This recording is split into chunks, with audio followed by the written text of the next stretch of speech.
Glass skin तो सबको चाहिए होती है, पर बहुत लोगों को ये नहीं पता कि उसके लिए करना क्या होता है। Hi guys, welcome back to my channel. मैं आज आप लोगों के साथ शेयर करने वाली हूँ ऐसे 10 समर सेल्फ केयर टिप्स जिसको फॉलो करके आपके हेयर और आपकी स्किन आपको थैंक यू बोलेंगे। तो चलो स्टार्ट करते हैं। सुबह उठने के बाद हमारी बॉडी को हाइड्रेशन की ज़रूरत होती है, जिसके लिए मैं पानी को हल्का गर्म करती हूँ और उसमें आधा नींबू डाल के पीती हूँ। इससे हाइड्रेशन प्रमोट होती है, इम्यून सिस्टम बूस्ट होता है, ये डाइजेशन में भी बहुत हेल्प करता है और जो स्किन हेल्थ है उसको भी इम्प्रूव करता है, क्योंकि ये कोलेजन प्रोडक्शन में हेल्प करता है जो कि हमारी स्किन हेल्थ के लिए बहुत इंपॉर्टेंट है। नेक्स्ट है आइस वाटर फेशियल। अब आइस वाटर फेशियल के बहुत सारे बेनिफिट्स हैं। इसके लिए आपको एक बोल में पानी भरना है और उसमें थोड़ी बहुत आइस क्यूब्स डालने हैं, जिससे पानी बिल्कुल ठंडा हो जाए और उसमें अपना फेस डिप करना है। आप कितने भी टाइम के लिए कर सकते हो, 20 सेकेंड्स, 40 सेकेंड्स, 60 सेकेंड्स।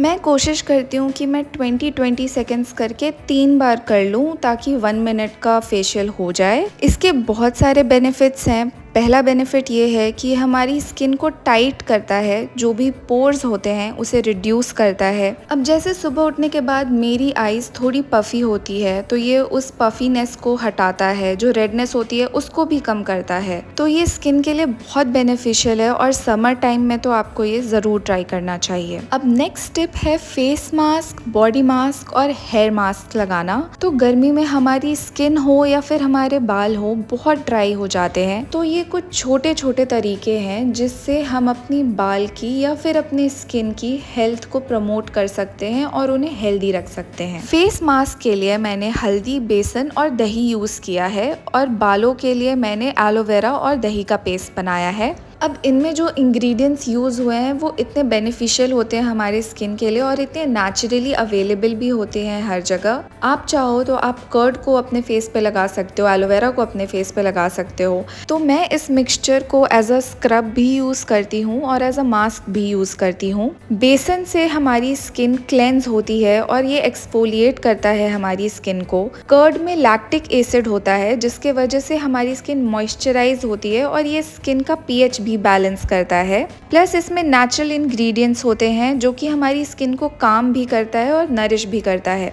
हल्दी में एंटी इन्फ्लेमेटरी प्रॉपर्टी होती है जो स्किन इरिटेशन को कम करता है और इन्फ्लेमेशन भी रिड्यूस करता है। इसमें एंटी बैक्टीरियल प्रॉपर्टीज भी होती है जो उन जर्म्स को किल करता है जो एक्ने प्रोड्यूस करते हैं। इसके अलावा इसमें एंटीऑक्सीडेंट प्रॉपर्टीज़ भी होती है जो हमारी स्किन को किसी भी तरीके की डैमेज से प्रोटेक्ट करता है। इसके अलावा मैं आपको अगर एक ट्रिक बताऊं जिससे आपको ये पता चल जाए कि आपको ये मास्क कब हटाना है, तो जब आपको आपकी नाक के नीचे की स्किन टाइट फील होने लगे ना, तो टाइम हो गया है कि आपको अपना फेस मास्क धो लेना चाहिए। मैं इसको अच्छे से क्लीन कर लेती हूँ और उसके बाद मैं टिश्यू यूज़ करती हूँ इसको वाइप ऑफ करने के लिए, और टाल नहीं यूज़ करती हूँ। इससे जो भी प्रोडक्ट बचा भी होता है वो भी अच्छे से निकल जाता है और स्किन डैमेज भी नहीं होती है। इससे बिल्कुल ग्लास स्किन इफेक्ट आता है जैसा आप देख पा रहे हो, और स्किन बहुत सॉफ्ट फील होती है। अब गर्मियों की बात हो रही हो और उसमें एलोवेरा ना हो, ये तो पॉसिबल नहीं है। आप मार्केट से भी एलोवेरा जेल ले सकते हो, लेकिन अगर आपके पास घर में प्लांट हो तो वो बेस्ट ऑप्शन है, क्योंकि मैं तो वही करती हूँ। मेरे घर में प्लांट है तो मैं उससे एलोवेरा ले लेती हूँ और उसको ही अपनी स्किन पे लगाती हूँ। एलोवेरा जेल में जो वाटर कंटेंट होता है वो बहुत हाई होता है, जिसके वजह से हमारी स्किन डीपली मॉइस्चराइज होती है और स्किन ग्रीसी बिल्कुल भी फील नहीं होती, कोई चिपचिपापन नहीं होता है, क्योंकि ये स्किन में बहुत जल्दी अब्सॉर्ब हो जाता है। और सबसे बड़ी बात कि ये सनबर्न को भी ट्रीट करता है। तो अगर हम लोग धूप में निकल रहे हैं तो आने के बाद से अगर एलोवेरा जेल लगाओ तो वो एज अ कूलिंग एजेंट काम करता है और सनबर्न ट्रीट करता है। तो ये तो हो गई फेस मास्क और बॉडी मास्क की बात। अब बढ़ते हैं अपने हेयर मास्क की तरफ। हेयर मास्क के लिए मैंने कर्ड और एलोवेरा का जेल प्रिपेयर किया था, जिसको मैं अपने स्कैल्प पे अच्छे से लगा लूंगी और हेयर पे भी लगाऊंगी, बट पहले हम लोग स्कैल्प पे लगाएंगे। और बहुत ज़रूरी है कि जब आप ये मास्क लगा रहे हो या कोई भी मास्क लगा रहे हो, आप अच्छे से अपनी स्कैल्प को 5-10 मिनट के लिए मसाज करो, ताकि जो ब्लड सर्कुलेशन है वो प्रमोट हो सके। क्योंकि अगर ब्लड सर्कुलेशन अच्छे से होगा तो जाहिर सी बात है कि हेयर ग्रोथ भी बहुत अच्छी होगी। काफ़ी लोग मुझसे कमेंट सेक्शन में पूछते हैं कि मैं अपना हेयर केयर के लिए क्या यूज़ करती हूँ। तो मैं हेयर केयर के लिए ऑयलिंग नहीं करती, मैं ज़्यादातर ऐसे कुछ मास्क बना लेती हूँ। आप बनाना भी यूज़ कर सकते हो कर्ड के साथ मिक्स करके। और मैं अच्छे से अपने स्कैल्प को मसाज करती हूँ with the help of a massager, जो मैंने आपको बाकी वीडियोज़ में भी दिखाई है। इसके बाद जब मेरी स्कैल्प अच्छे से मसाज हो जाती है तो जो लेफ्ट ओवर प्रोडक्ट होता है उसको मैं अपने हेयर लेंथ पे लगा लेती हूँ। और सबसे ज़रूरी बात है कि मैं कभी भी अपने एंड्स को नहीं छोड़ती, मैं अपने एंड्स पे भी अच्छे से प्रोडक्ट लगा लेती हूँ और फिर उसको टाई कर लेती हूँ फॉर 20 to 30 मिनट्स, उससे ज़्यादा नहीं रखती और फिर वॉश भी कर लेती हूँ। तो हेयर मास्क लगाने के बाद मैं अपना एलोवेरा जेल जो मैंने अपने फेस पे लगाया था उसे वॉश ऑफ कर लूँगी, वैसे ही जैसे मैंने फेस पैक वॉश किया था। और इसके बाद मैं इसको टिश्यू से अच्छे से वाइप ऑफ कर लूँगी। बस ये 2 स्टेप करके मुझे मेरी स्किन इतनी फ्रेश फील हो रही है ना।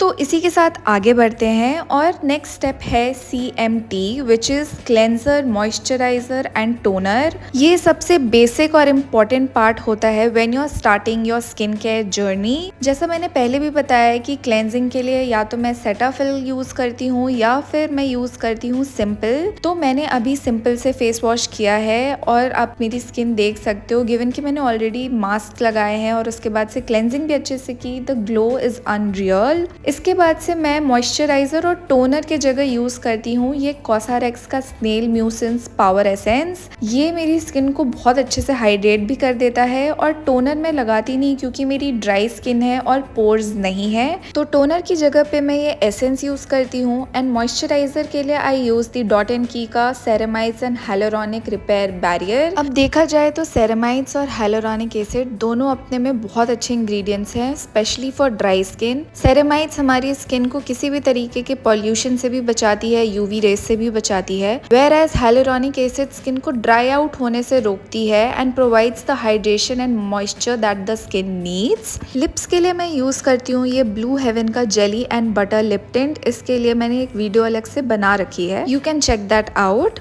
Moving on to the sunscreen, मैं 2 सनस्क्रीन यूज़ करती हूँ। अगर मैं इंडोर्स हूँ तो मैं एपीसॉफ्ट यूज़ करती हूँ और अगर बाहर जा रही हूँ तो स्किन कैप यूज़ करती हूँ।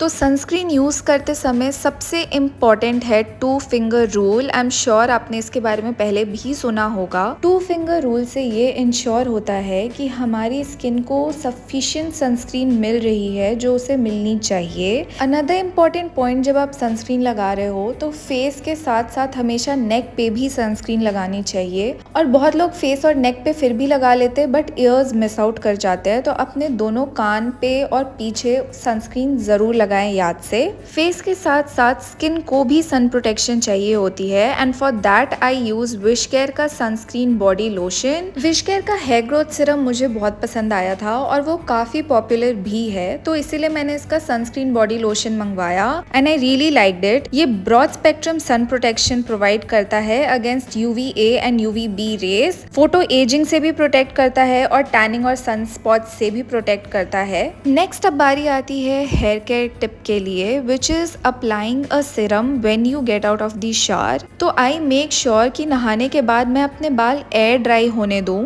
और उसके बाद आई यूज दिस लिवॉन का go frizz free serum. I know market में बहुत सारे सिरम्स ऑलरेडी अवेलेबल हैं but this is the OG serum. ये बहुत टाइम पहले से अवेलेबल था और मैं हमेशा से इसी को यूज करते हुए आई हूँ। ऐसा नहीं है कि मैंने और सिरम्स यूज नहीं किए हैं but I keep coming back to this one क्योंकि ये इतना ज्यादा अच्छा लगता है मुझे। मैं मिड लेंथ से इसको अप्लाई करती हूँ towards the end of my hair और फिर उसके बाद ही कोम्ब करती हूँ। कभी भी गीले बाल में कोम्ब नहीं करना चाहिए। जब आप गीले बाल में कोम्ब करते हो तो ब्रेकेज के चांसेस और ज़्यादा इंक्रीज हो जाते हैं और बाल डैमेज भी होते हैं। बाल जब पूरी तरीके से सूख जाए तभी कोम्ब करो और फिर कोम्ब करने के बाद जब मेरे बाल कम्प्लीटली ड्राई हो जाते हैं तो मैं उसकी लूज सी प्लीट बना लेती हूँ ताकि ब्रेकेज और भी कम हो जाए। प्लस ये इजी टू मैनेज होता है, अगर कहीं नहीं जा रहे हो तो ये हेयर स्टाइल बेस्ट है। और फिर बनाने के बाद मैं उसको ऐसे ही खींच भी देती हूँ ताकि वो और लूज हो जाए। अब सेल्फ केयर के लिए जितने इम्पोर्टेंट बाकी टिप्स है उतनी ही इम्पोर्टेंट ये टिप है कि हमें अपनी बॉडी को हेल्दी डाइट प्रोवाइड करनी चाहिए। चाहिए, हमें वो नेसेसरी न्यूट्रिएंट्स अपनी बॉडी को प्रोवाइड करना चाहिए जिसके वजह से हमारी स्किन या फिर हमारे हेयर पे वो ग्लो और शाइन आ सके। चाहे आप सैलेड खाओ, चाहे आप कोकोनट वाटर पियो, चाहे आप कीवी खाओ,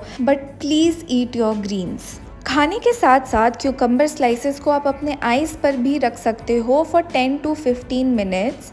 it naturally cools down the skin around the eyes. और अगर आपको डार्क सर्कल्स की प्रॉब्लम है या फिर मेरे तरह पफिनेस होती है तो ये उसको भी रिड्यूस करता है। अब सेल्फ केयर की बात हो तो एक्सरसाइज की बात तो आएगी ही। एक्सरसाइज करना भी उतना ही इम्पॉर्टेंट है जितना बाकी सारे टिप्स को फॉलो करना। अगर आप एक्सरसाइज नहीं भी करना चाहते हो तो at least walk 10,000 steps a day. It really keeps your health intact. इसी के साथ हम आ चुके हैं अपने last summer self care tip पे, which is wearing loose cotton clothes. अब हम सबको पता है कि कॉटन कितना ब्रीदेबल मटेरियल होता है, तो it's better to wear cotton. Also please cover your head with any kind of stole ताकि आपको सन प्रोटेक्शन मिल सके।